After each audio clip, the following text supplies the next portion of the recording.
Guts ఉండాలి, ఎంత దమ్ము ఉండాలి, ఎంత ధైర్యం ఉండాలి. అలాగే నాకు నిన్న గొడవలు జరుగుతుంటే నాకు అనిపించింది, నాకు ఇవే గుర్తొచ్చినాయి అధ్యక్ష. వాళ్ళు ఎప్పుడైతే పేపర్లు విసిరేసి అక్కడ దాకా వచ్చారో నాకు గుర్తొచ్చింది వివేకానంద రెడ్డి గారి హత్య గుర్తొచ్చింది. అంటే వాళ్ళ విధ్వంస విధానం చూశారు. అలాగే ప్రజావేదికని కూల్చిన విధానాన్ని గుర్తొచ్చింది అధ్యక్ష. 200 పైచిలుకు ఆలయాలని విధ్వంసం గుర్తొచ్చింది అధ్యక్ష.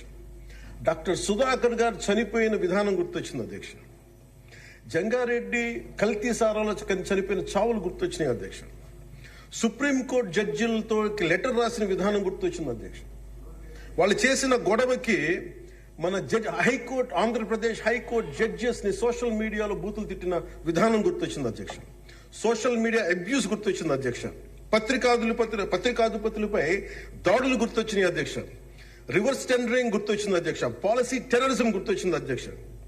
స్వయాన మీ మీద జరిగిన టార్చర్, దాడులు, ఇబ్బంది పెట్టిన విధానం గుర్తొచ్చింది అధ్యక్ష. మడ అడవుల విధ్వంసం గుర్తొచ్చింది అధ్యక్ష. చంద్రబాబు గారిని 53 రోజులు జైల్లో పెట్టి ఇబ్బంది పెట్టిన విధానం గుర్తొచ్చింది అధ్యక్ష. అమరావతి రైతుల్ని దారుణంగా రక్తాలు వచ్చేలా కొట్టి కేసులు పెట్టింది గుర్తొచ్చింది అధ్యక్ష. తిరుపతి కల్తీ లడ్డులు గుర్తొచ్చినాయి అధ్యక్ష. అబ్యూస్ ఆన్ విమెన్ గుర్తొచ్చింది అధ్యక్ష. మన కళ్ళ ముందు వీళ్ళు విధ్వంసం తెలియజేస్తా ఉన్నారు.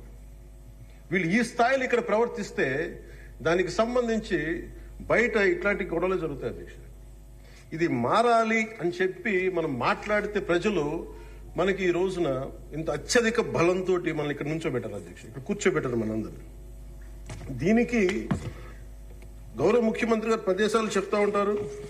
అలాగే ఇది మినిమం గవర్నమెంట్, ఇది మన నరేంద్ర మోదీ గారు చెప్తారు, గౌరవ ప్రధానమంత్రి, minimum government and maximum governance అని.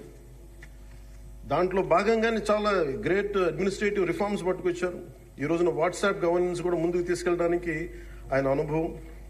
అంటే మేము ఈ ప్రభుత్వం చేస్తున్నది అధ్యక్ష, ఎక్కడా కూడా ప్రభుత్వం ప్రజలకి సామరస్యపూర్వకంగా ఉండాలి, ఎక్కువ సానుకూలంగా ఉండాలి, ఎక్కువ బాధ్యతలు పెట్టాలి, ఎక్కువ బరువు పెట్టకూడదు అనే విధంగా గౌరవ ముఖ్యమంత్రి గారి ఆధ్వర్యంలో నడుస్తూ ఉంది ప్రభుత్వం.